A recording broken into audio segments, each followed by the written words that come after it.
And we're live. All right, we have about 5 minutes before top of the hour. Uh, oh, this is kind of a big deal. I'm a little nervous. I won't lie. So a year ago, when we all went into lockdown and things got very complicated for a lot of people, especially people who were isolated, solitary practitioners, folks who were used to having groups to work with, whether you were an energy worker, a Wiccan, a pagan, a witch, anything else, none of the above.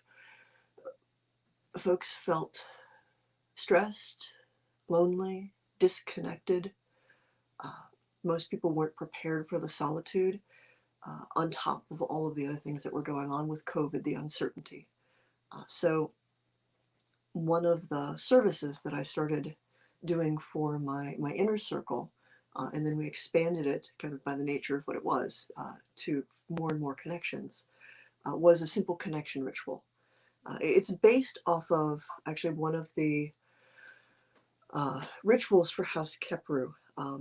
Our winter solstice is called Night of the Immortal Stars, and it's a festival of lights. Only every single person in the group is one of the lights. We are the lights that shine in the darkness. And there's a point in that ritual where everyone snuffs the candles that they have, and we stand in darkness and we seek the light within and try to find one another in the darkest hour of the darkest night. And building off of that, given that collectively we were going through a very dark hour and a very dark night, and it was long with no end in sight, I adapted that part of our winter solstice ritual to be the connection rite. The focus is a candle. Of course, the candle is only an object. It's not something that you strictly must have. And if it's not safe for you to have a candle or burn a candle, or if, like me, you're allergic to everything except for maybe beeswax, uh, just use your imagination. This is just something to help. We use the light outside of us and we close our eyes against it in order to find the light within. And whether you perceive your inner spark as literally light or as fire or as something else, uh, there's no wrong or right way to do it.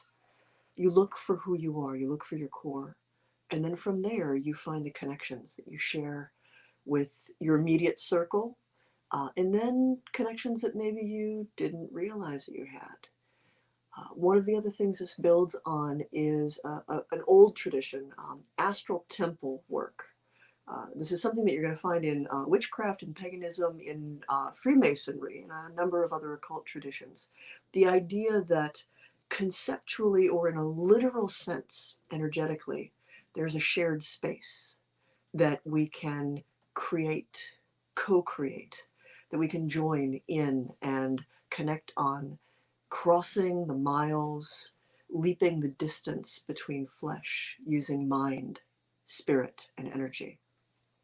And when we were in lockdown and solitary, there was no better time than then to begin harnessing that fantastic skill to reach one another regardless of where we were physically. Now, this isn't a strictly Kheprian ritual. It's not only House Kheperu, but I will say it opens and it closes with the traditional recitations of Kheprian rituals. So we've put those up on the website and a couple of other places if you want to see the words. These are the words that we open and close every ritual with. I wrote them quite some time ago at this point, more than 20 years. They've changed very little, one or two words since they were first penned. But when we gather as a group, or these days when we gather virtually, uh, we begin with the words that you will hear tonight. We close with the words you will hear tonight. Maybe they resonate with you and maybe they don't, but I share them with you freely as part of this uh, new step in the connection ritual, where it's not just a little inner circle of people. We're offering to share it with whoever wants to participate. You can join in with the visualization, the guided meditation, or you can just listen. The only thing I request is don't be a dick. Don't decide that since a whole bunch of people are all meditating together and trying to do stuff that you're going to try to throw energy spitballs. That's not cool. And also, I have a lot of guides and guardians, and they will kick your butt. And I make no excuses for what they may or may not do. If you decide to fuck around, you will find out. That said, everyone else, you're welcome. If your intention is to share, to experience, to indulge your curiosity, to be part of something bigger and to reach beyond yourself, and maybe to learn something new to add to your toolkit. And without further ado, we will begin.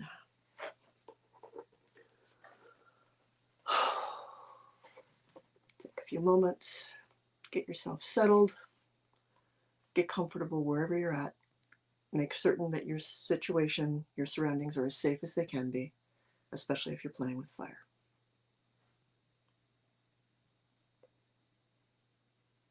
We are the many-born. We are the immortal. Eternal, we wander the aeons, moving to the rhythm of our own inner tides.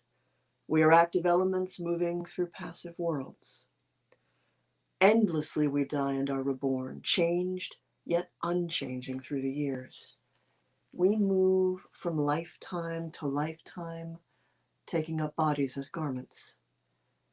Ours is a journey toward understanding, and our charge is knowledge and wisdom. We are the catalysts, and as we awaken to ourselves, we serve to awaken the very world. Take a few moments to settle into your space, wherever you are in this moment. Close your eyes if it helps. Turn the lights low. Turn music on, or something that may help you meditate or block out the noise of the kids, the pets, or the neighbors. Just take these moments right now to be, wherever you are, to acknowledge whatever might be distracting you and to set it aside. You might not be able to solve it, you might not be able to block it out, and that's okay.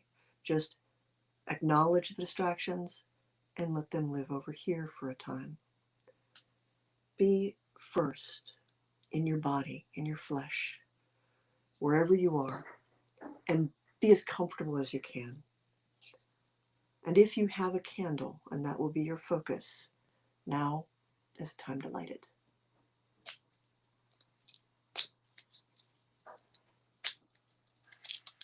And this is why I do this.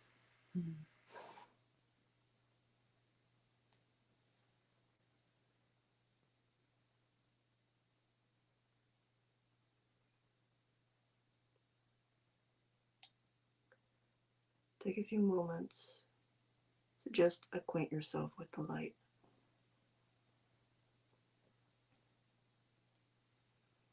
Nurture it. Guide it until it is bright and brilliant. And in that glimmering candle shine, be present, be whole. And then close your eyes against the light and seek a different light within, your immortal, enduring, eternal spark, the core of you. You may experience this as literal light, as living fire. It may be like the darkness at the very edge of the universe, unknown, unknowable, eternal. It may be a half-remembered song, a scent from childhood, or simply the feel of belonging. Whatever you seek, allow your attention to spiral in and in, deeper and deeper, until you find the calm, centered, and sheltered core of you. And for a few moments, simply be present in that space, in that core of solitude that sense of self, sheltered from the world around you and from all of the distractions. It is a retreat, a place to withdraw from the distractions of the world, a place to re-energize yourself, to reacquaint yourself with what it is to feel whole, who you are when you are not pulled apart and distracted by the wants and needs of others, by the difficulties of life and the world. Be in that calm, centered, and sheltered space. It may feel solitary, but even in solitude, that is a choice. We set those boundaries. We hold those walls. They are important. It is necessary for us to be able to retreat. It is necessary for us to be able to hold those walls. It is necessary to find some moments of calm, solitary peace. But as you hover in that soothing calm, turn your attention to the gossamer, glimmering webwork of lines that connect you to everyone important in your life, everyone you love, everyone who is a friend, family, spiritual family, chosen family, friends from childhood whose names you can barely remember, people you have only met in memory, in dreams. All of these tiny filaments of light stretch out from the core of you, out beyond the bounded darkness, until if you follow each of these threads, you realize that this space is filled with glimmering souls, and a vast pulsing network ties us each to each. Eternal, unbreakable, profound. Along these lines, we can share energy. We pass emotion and memory, thoughts. We hear one another in visions and in dreams. We reach out unconsciously. We communicate at all times. When others are stressed, we will feel that echo rippling along these gossamer lines. In this moment, as you become aware of how interconnected we all are, instead of allowing these connections to happen to you, take control. Seek a few specific ones out. Some may be deep and brilliant because you know exactly where they go. Some may be so faint that the trail has almost gone cold, and yet they are still there, unbreakable. Turn your attention to a few that call to you, and now consciously engage. Reach out along this vibrant and vibrating webwork of light that connects us all, and see who's waiting for you on the other side. These connections allow us to bridge miles, continents, even the gulf between life and death. Not all of the brilliant stars you see are people wearing bodies right now. Some are friends and family whose names you barely remember. They've been gone from you so long. Some may be people whose names are an ache in your heart right now, keen. But if you seek, and if you listen, they are there, just as connected as all the others. We can use these pathways consciously to reach out to one another, to support one another, to share energy, to share emotion, to share our compassion. We can also use them to ask, to reach out and say, I am alone. I need support. I want to hear a kind word. To just feel the brush of your mind against mine. Soul to soul and heart to heart, we choose how we engage in this web work. If you are in a good place and you feel that you have things that you can share, find a few connections and reach out along them and share what you can. Do it with intention, do it consciously.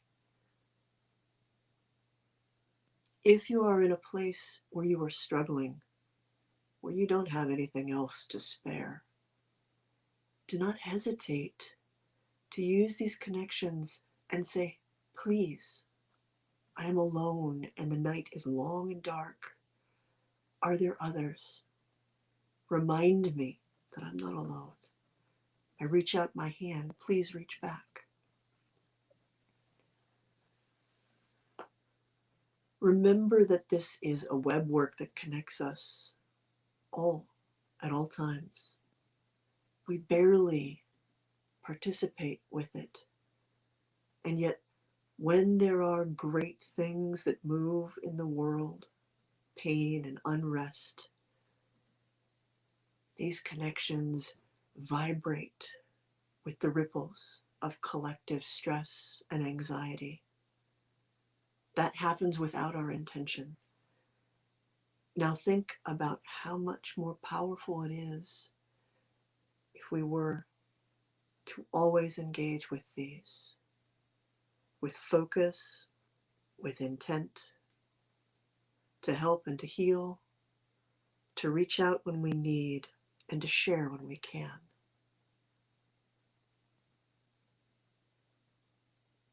Take a few moments to simply hang in this space, to allow yourself to stretch out along the lines and feel everyone and every being that has a tie to you right now. You find yourself in your center, and thus you are at the center of all these connections that stretch around you. Each of us, a central axis of this vast, eternal webwork of light. There is strength here, and we are greater than the sum of our parts in this space.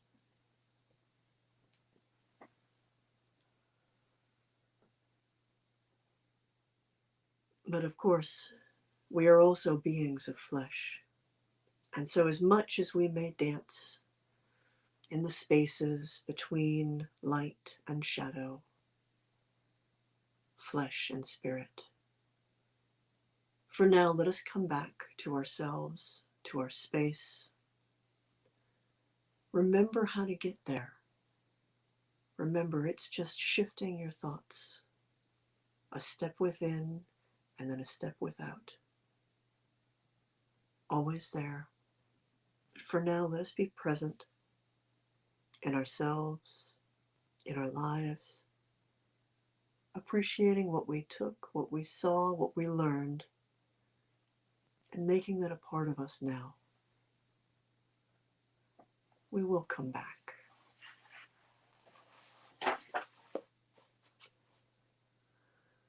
We have passed this way before, and we will pass this way again. We have been many things to one another, teachers, lovers, friends, and bitterest enemies. But through it all, we have remained tied together, soul to soul, in this our ancient family. May we endure together peacefully. May we enjoy each new lifetime as it comes. May we strengthen each other as we strengthen ourselves And may we find one another in every time and in every place to share this fellowship and to celebrate this bond. Thank you for joining me.